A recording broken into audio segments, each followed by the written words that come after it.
Olá, doutores, tudo bem? Vamos trabalhar hoje um assunto que é importantíssimo em direito penal, que é prescrição. Primeiro de tudo, a gente tem que começar, pessoal, pelo conceito. Então, o conceito de prescrição ele vai ser importantíssimo para que você venha entender esse instituto do nosso direito penal. Então, prescrição, o conceito é perda em razão do decurso do tempo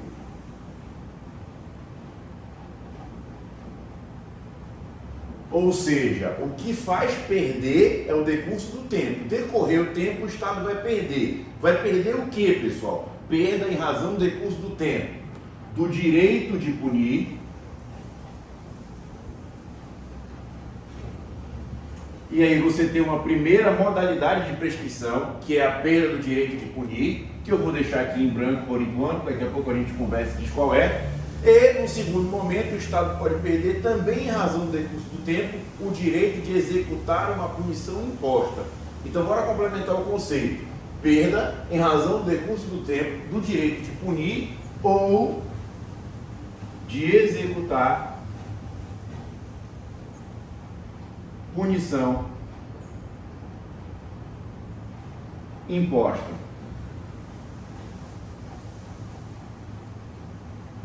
E aqui você tem uma outra modalidade de prescrição. Então, na primeira modalidade de prescrição, você tem lá perda em razão do decurso do tempo do direito de punir. Ora, isso é o que se chama de prescrição da pretensão punitiva, ou simplesmente PPP, prescrição da pretensão punitiva, ou seja, o Estado tinha a pretensão de punir e não mais poderá fazê-lo em razão do decurso do tempo. De outra banda, você tem lá a perda em razão do decurso do tempo do direito de executar uma punição imposta, o que se chama de PPE, prescrição da pretensão executória. Ou seja, agora o Estado já aplicou uma pena, só que ele não pode mais exigir que o jurisdicionado venha a cumprir essa pena. Tranquilo? Então, o primeiro conceito importante está aí na diferença entre o que é PPP e o que é PPE.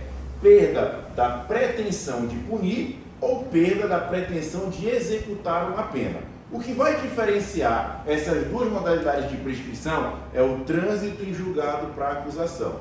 Ou seja, a partir do momento em que houver o trânsito em julgado para acusação, vai deixar de ser PPP e vai passar a ser PPE. Então a gente vai colocar aqui no conceito o trânsito em julgado para a acusação. Tranquilo, pessoal? Então, olha só. Primeiro de tudo é o conceito. Depois nós vamos estudar lá as causas interruptivas do artigo 117 do Código Penal. Então, é fundamental para você entender o Instituto da Prescrição, analisar as causas interruptivas do artigo 117 do Código Penal.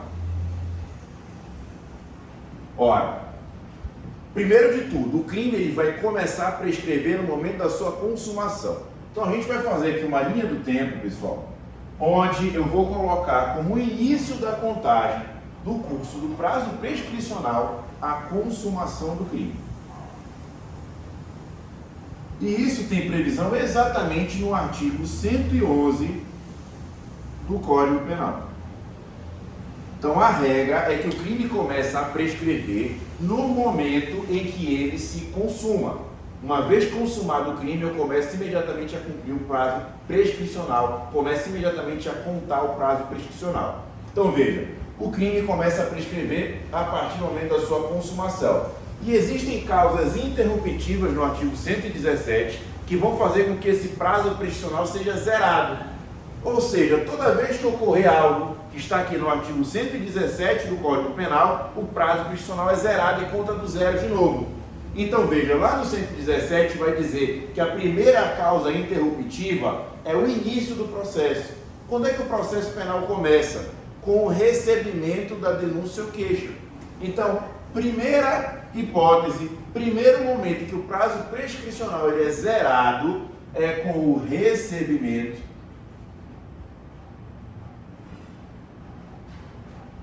da denúncia ou queixa-crime.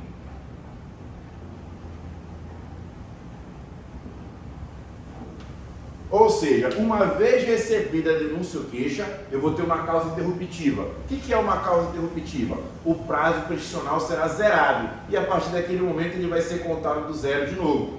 Então veja, primeira causa interruptiva, recebimento da denúncia ou queixa, início do processo. Segunda causa interruptiva, o meio do processo, que não tem em todos os processos, tá? Que é o que se chama de decisão de pronúncia. Então, lá no artigo 117, vai dizer que a decisão de pronúncia ou a decisão confirmatória da pronúncia ou a decisão confirmatória da pronúncia também será causa interruptiva da prescrição. Entretanto, esse meio do processo, chamado de decisão de pronúncia ou de decisão confirmatória da pronúncia, só tem no rito do tribunal do júri. Então essas causas interruptivas, elas só se aplicam para o rito do tribunal do júri. Não se aplica para todo e qualquer processo, somente para o rito do tribunal do júri. Então, causa interruptiva você tem no início do processo, no meio do processo e tem aqui também, pessoal, no final do processo. Ora, como é que termina todo e qualquer processo? Uma sentença. Então a próxima causa interruptiva lá do artigo 117 é a publicação da sentença ou acórdão condenatório recorrível. Ou seja, início do processo interrompe a prescrição, meio do processo interrompe a prescrição, fim do processo interrompe a prescrição. Então, ao se publicar uma sentença ou acórdão condenatório recorrível, o prazo também será zerado. Última causa interruptiva lá do artigo 117 é o início do cumprimento de pena. Então, quando o jurisdicionado começa a cumprir pena, quando houver o cumprimento de pena, também igualmente será zerada a contagem do prazo prescricional. Então veja, com esse cenário aqui, a gente posicionou a grande maioria das causas interruptivas do artigo 117 do Código Penal. E aí a gente precisa nesse primeiro momento fazer o quê? Diferenciar o que é PPP do que é PPE. Ou seja, prescrição da pretensão punitiva, prescrição da pretensão executória. Te falei, olha, prescrição da pretensão executória a partir do trânsito em julgado para acusação. Veja, o trânsito em julgado para acusação tem que ficar depois da sentença. Ou seja, depois da sentença não cabe mais recurso para acusação. Então eu posso colocar bem aqui o que se chama de trânsito em julgado. Trânsito em julgado para a acusação. Veja que eu coloquei de azul, pessoal, porque não é causa interruptiva. O trânsito em julgado para acusação serve única e exclusivamente para diferenciar o que é prescrição da pretensão punitiva do que é prescrição da pretensão executória. Então, a partir do trânsito em julgado para acusação, caso prescreva, você terá uma prescrição da pretensão executória.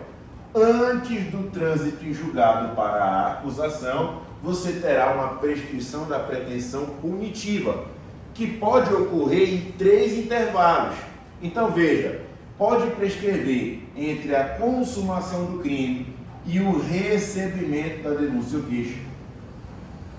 Pode prescrever, e aí é importante que a doutrina não considere a decisão de pronúncia exatamente porque ela não tem todo o processo, somente aqui no rito do júri.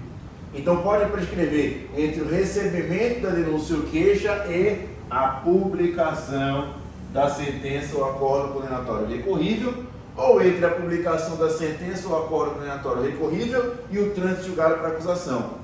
Ou seja, eu tenho 3 intervalos de prescrição da pretensão punitiva.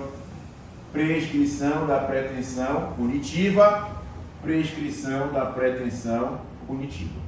Pode ocorrer em 3 intervalos. E aí a doutrina e isso cai muito no exame de ordem, se preocupe em dar um nome para cada prescrição da pretensão punitiva, a depender do momento em que ela ocorre.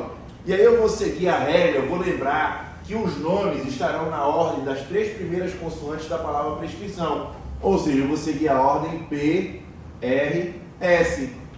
Então, no primeiro intervalo, a prescrição começa com P, pelo que ela é chamada de prescrição da pretensão punitiva propriamente dita.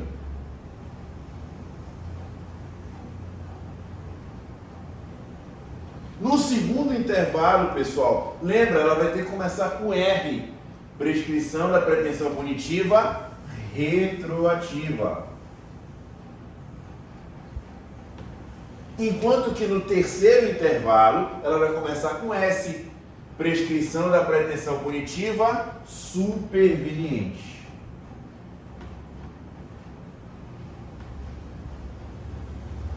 Então, a depender do momento em que ela ocorre, ela vai ter um nome. Prescrição da pretensão punitiva propriamente dita, prescrição da pretensão punitiva retroativa, prescrição da pretensão punitiva superveniente ou prescrição da pretensão executória. Vou saber se um crime está prescrito ou não me utilizando dos prazos prescricionais previstos lá no artigo 109 do Código Penal. Então, no artigo 109 do Código Penal, temos lá os prazos prescricionais.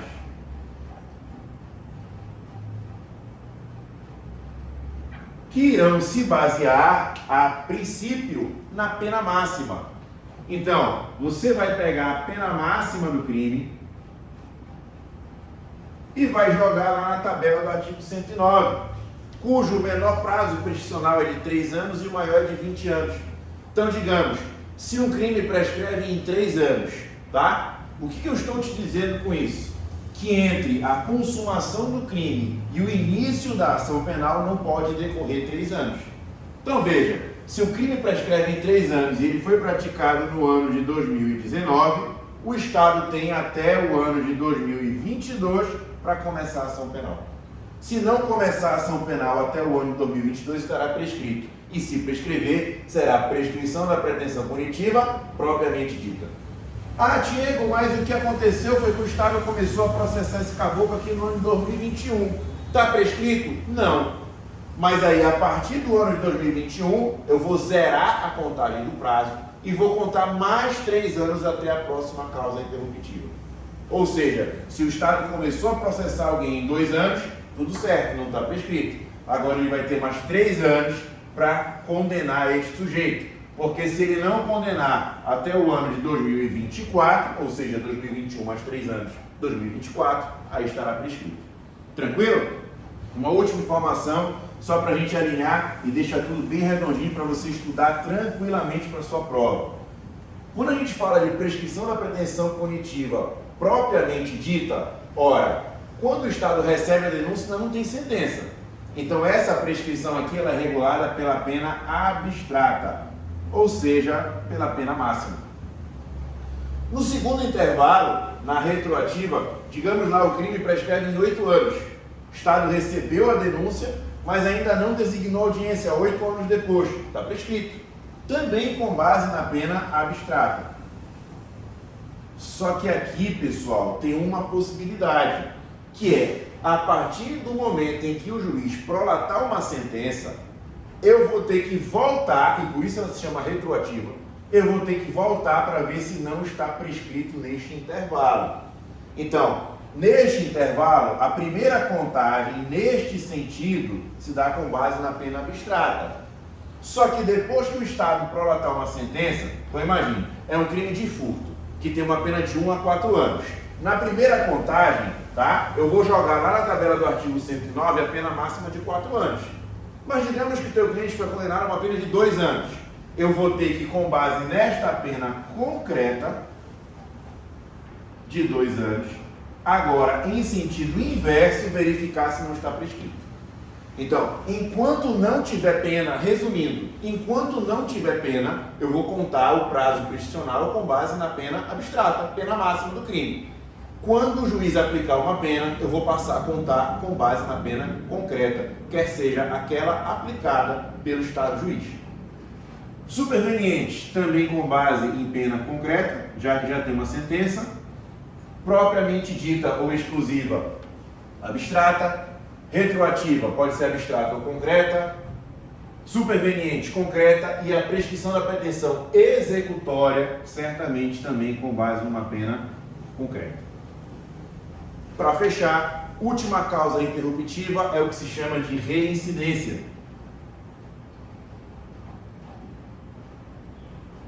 Só que a reincidência está fora da linha do tempo processual e, por força da súmula número 220 do STJ, ela só se aplica para prescrição da pretensão executória.